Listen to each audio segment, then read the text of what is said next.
നിർമ്മിത ബുദ്ധിക്കെതിരെ ശക്തമായ ഭാഷയിലാണ് മാർപ്പാപ്പ പ്രതികരിച്ചത്. AI ഉപയോഗിച്ച് പ്രവർത്തിക്കുന്ന ആയുധങ്ങൾ നിരോധിക്കണമെന്ന് G7 ഉച്ചകോടിയിൽ ഫ്രാൻസിസ് മാർപ്പാപ്പ. മനുഷ്യജീവൻ എടുക്കാൻ ഒരിക്കലും ഒരു യന്ത്രത്തെ നിയോഗിക്കരുത് എന്നും മാർപ്പാപ്പ പറഞ്ഞു. നിർമ്മിത ബുദ്ധിയുടെ ധാർമ്മികതയെക്കുറിച്ച് G7 ഉച്ചകോടിയിലെ ചർച്ചയിലാണ് മാർപ്പാപ്പ നിലപാടറിയിച്ചത്. സായുധ പോരാട്ടങ്ങൾ ദുരന്തമാകുന്നതിന്റെ വെളിച്ചത്തിൽ നിർമ്മിത ബുദ്ധി നിയന്ത്രിക്കുന്ന ആയുധങ്ങൾ വികസിപ്പിക്കുന്നതും ഉപയോഗിക്കുന്നതും സംബന്ധിച്ച് പുനർവിചിന്തനം നടത്തേണ്ട സമയം അതിക്രമിച്ചെന്നും അവ പൂർണ്ണമായും നിരോധിക്കണമെന്നും മാർപ്പാപ്പ.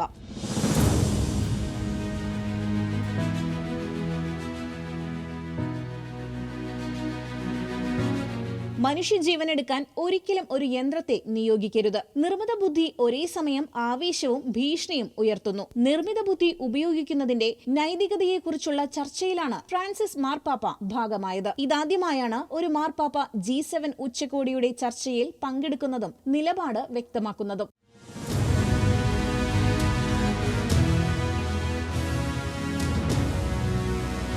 സാങ്കേതികവിദ്യ വിനാശത്തിനല്ല ക്രിയാത്മകമാക്കാനാണ് ഉപയോഗിക്കേണ്ടതെന്ന് ഉച്ചകോടിയിൽ മോദി പറഞ്ഞു. എങ്കിൽ മാത്രമേ എല്ലാവരെയും ഉൾക്കൊള്ളുന്ന സമൂഹമാകാൻ കഴിയൂ. ഇന്ത്യ മനുഷ്യകേന്ദ്രീകൃതമായ സമീപനത്തിലൂടെയാണ് നല്ല ഭാവിക്കായി ശ്രമിക്കുന്നത്. നിർമ്മിത ബുദ്ധിയിൽ ദേശീയ നയം രൂപപ്പെടുത്തിയ അപൂർവം ചില രാജ്യങ്ങളിലൊന്നാണ് ഇന്ത്യയെന്നും മോദി ചൂണ്ടിക്കാട്ടി. International desk, news Malayalam.